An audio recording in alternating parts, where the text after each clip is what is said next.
Hi అండి, అందరికీ నమస్కారము. ఈరోజు రుణ విమోచక అంగారక స్తోత్రము, దాని భావము, ఈ స్తోత్రం చదవటం వలన కలిగే ఫలితాలను చదువుకుందామండి. ముందు వీడియోలో చెప్పాను కదండి ఈ స్తోత్రము, దాని భావం ఇప్పుడు చదువుకుందామండి. ఓం శం శరవణ భవ శరవణ భవ శరవణ భవ పాహి మాం. ఓం శం శరవణ భవ శరవణ భవ శరవణ భవ రక్ష మాం. మంగళవారం ఉదయం స్నానమాచరించి కుజుడికి లేదా సుబ్రహ్మణ్యేశ్వర స్వామికి ఎర్రటి పూలతో పూజించాలండి. అలాగే ఈ స్తోత్రాన్ని 3 లేదా 5 లేదా 11 సార్లు పఠిస్తే చాలా మంచిదండి. ఈ స్తోత్రం చదవటం వలన కలిగే ప్రయోజనాలండి. కుజగ్రహ దోష నివారణ జరుగుతుందండి. అలాగే కుజుని అనుగ్రహం లభిస్తుంది, రుణబాధలు తొలగిపోతాయి, దారిద్ర్యం నుండి విముక్తి లభిస్తుంది, ధనధాన్యం సంపదలు వృద్ధి చెందుతాయండి. అలాగే మంచి జీవిత భాగస్వామి కూడా లభిస్తుందండి. సత్సంతాన ప్రాప్తి కూడా జరుగుతుందండి. ఈ స్తోత్రం పఠించడం వల్ల ఇన్ని లాభాలు ఉన్నాయండి. రోజు ఈ స్తోత్రాన్ని పఠిస్తే చాలా మంచిదండి. ఈ స్తోత్రం భావం చెప్పుకుందామండి.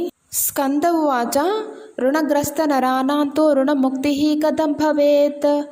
స్కంద ఉవాచ అప్పుల పాలైన మనుషులకు రుణముక్తి ఎలా కలుగుతుంది?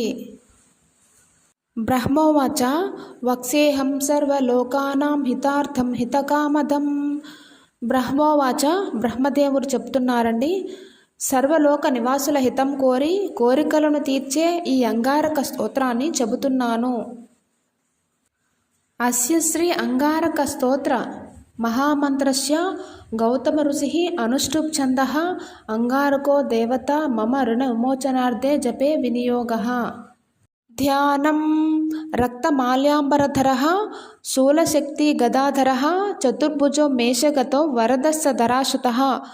ఎర్రని పూలమాలలు ఎర్రని వస్త్రములు ధరించినవాడు, శూలము శక్తి గద అనే ఆయుధాలను ధరించినవాడు, 4 చేతులు కలవాడు, గొర్రె వాహనంపై ఉండేవాడు, వరాలను ఇచ్చేవాడు మరియు భూదేవి పుత్రుడు అయిన అంగారకుడిని ధ్యానిస్తున్నాను.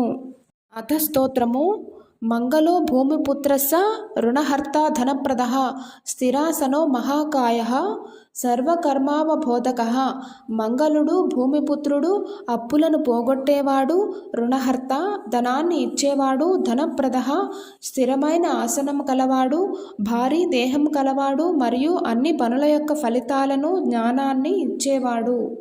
లోహితో లోహితాంగస్స సామగాయీ కృపాకరః ధర్మరాజః కుజో భౌమో భూమిజో భూమినందనః.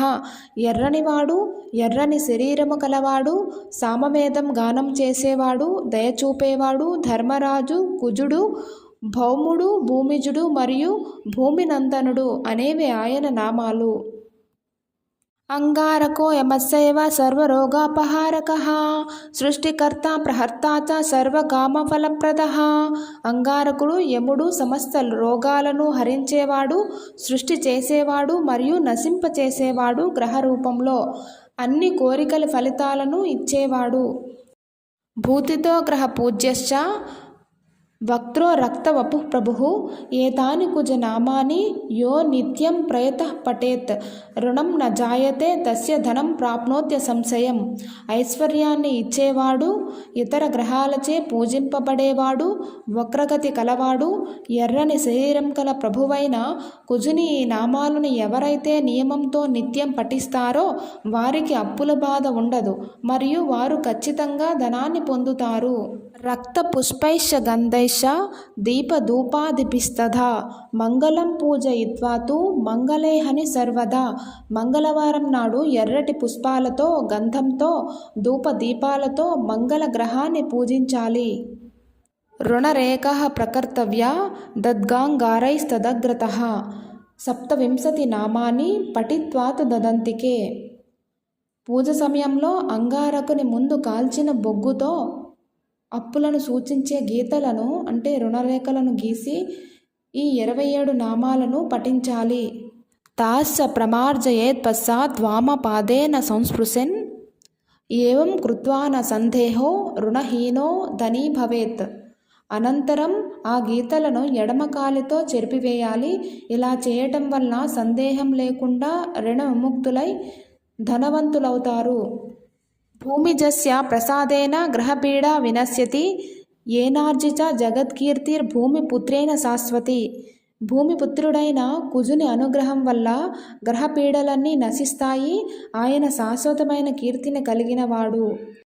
శత్రువస్స హతాయేన భౌమేన మహితాత్మన సప్రియతాంతు భౌమోధ్య తుష్టో భూయాత్ సదా మమ.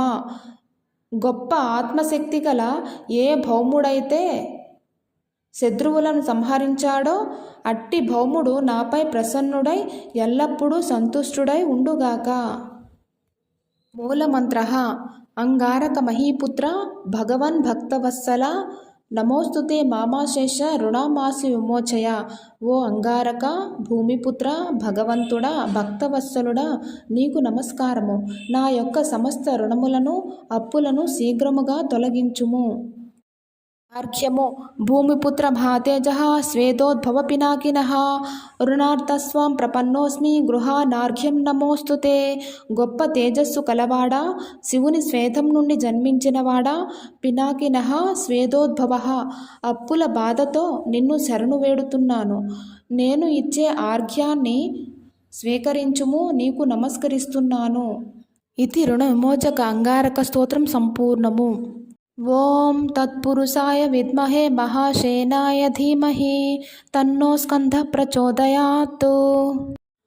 ప్రతి మంగళవారము సుబ్రహ్మణ్యేశ్వర స్వామి అష్టకం కానీ, అష్టోత్తర శతనామావళి కానీ, ఈ రుణ విమోచక అంగారక స్తోత్రం కానీ మనకి వీలైతే ఏ స్తోత్రం అయితే ఆ స్తోత్రం చదువుకుంటే చాలా మంచిదండి. అలాగే వీలైతే ఆ సుబ్రహ్మణ్యేశ్వర స్వామి గుడికి వెళ్తే చాలా మంచిదండి. విజయనగరంలో సుబ్రహ్మణ్యేశ్వర స్వామి టెంపుల్ ఉందండి. అక్కడ మనం కోరిన కోరికలను రాసుకొని ముడుపు కడతారండి. మనం ఎన్ని వారాలు వీలైతే అన్ని వారాలు వెళ్ళి 9 వారాలు కానీ 11 వారాలు కానీ అనుకొని వెళ్ళి పూజ చేసుకోవాలండి. ఆ కోవెలకు వెళ్తే పంతులు గారు చెప్తారండి. వీలైతే నేను మంగళవారం నాడు వెళ్ళినప్పుడు నేను వీడియో తీసి పెడతానండి. ఇంతటితో స్వస్తండి. శరవణ భవ శరవణ భవ శరవణ భవ పాహిమాం.